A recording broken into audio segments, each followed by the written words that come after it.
A newborn baby is among 7 COVID-19 deaths at Wolfson Children's Hospital since the pandemic began.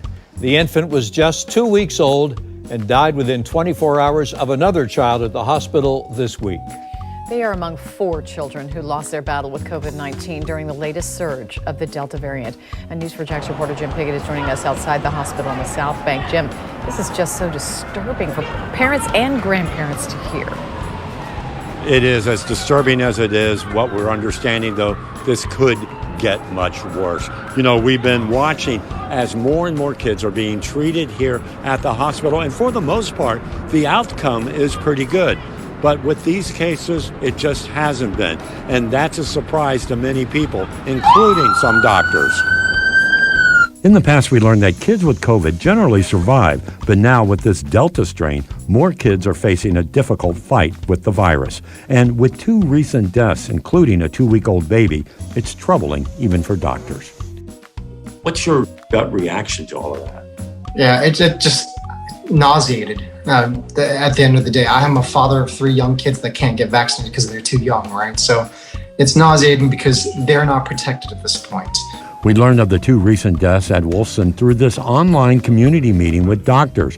It was then that Dr. Michael Gale of Wolfson's ICU talked about the 2 who died, but also talked about the other young patients.